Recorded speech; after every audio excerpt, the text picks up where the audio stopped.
King Charles goes on his first Great British Tour. Image, Getty. There was warm, belly laughs and also belly flops as Charles welcomed Olympic and Paralympic heroes. He also helped to mark 50 years since the Ugandan Asians expelled by dictator Idi Amin arrived in the UK. One of the day's highlights featured the King joking about the risk of belly flops with diving champ Tom Daley and his Olympian partner Matty Lee. Matty, 24, said, "We were talking about belly flops and I said if we get it wrong it can hurt a lot." He said, "I don't know how you do that.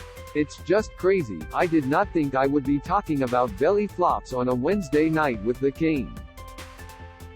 Tom, 28, suggested to the Queen that she would make a great gymnast due to her petite frame. He said, "I said, the smaller you are the faster you spin, and she said, maybe I should have been a gymnast, and I was like, well, you are the Queen."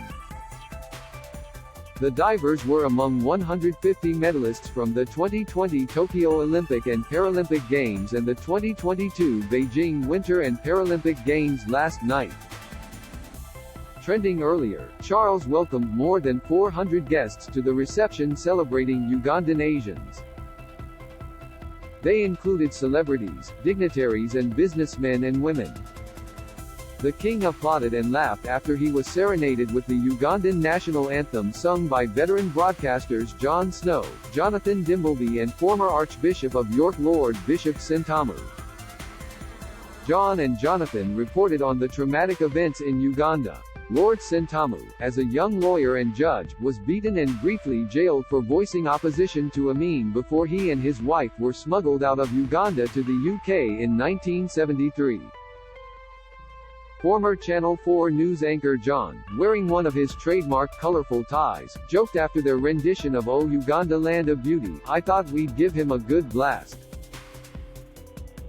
I felt he would enjoy it and he did." For King Charles to make his first major public moment a multicultural one sends a wonderful message. Matthew Lee, Jack Lapper, Tom Daley and King Charles last night. Image, Getty.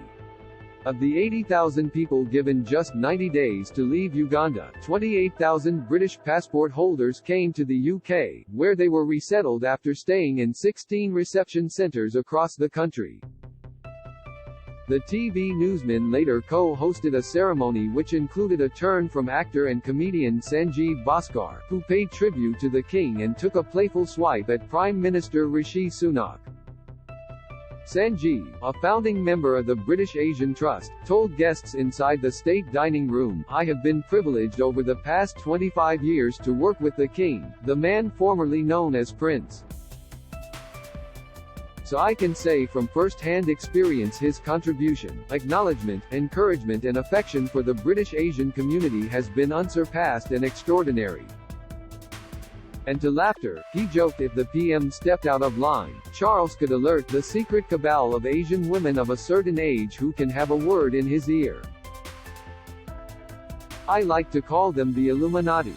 Wearing the khadi poppy in memory of Indian soldiers killed in the Second World War, the King chatted to British Asians with Ugandan heritage who have built successful businesses here. They included members of the Thakrar family, who founded Tilda Rice, and brothers Yogesh, Hitesh and Dilesh Mehta who owned firms including Pickford's and perfume company Chenille Enterprises. Yogesh said, "The hunger was there to succeed. We came from a reasonably standard of living and wanted to have that standard of living here. We realized education is very important."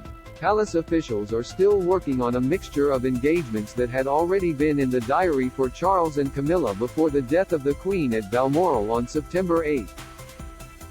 The King heads to Bradford and Leeds next Tuesday and will be accompanied by the Queen at York and Doncaster on Wednesday. One senior palace aide said, "We're putting together a really busy and, we hope, exciting autumn program for them." Quote,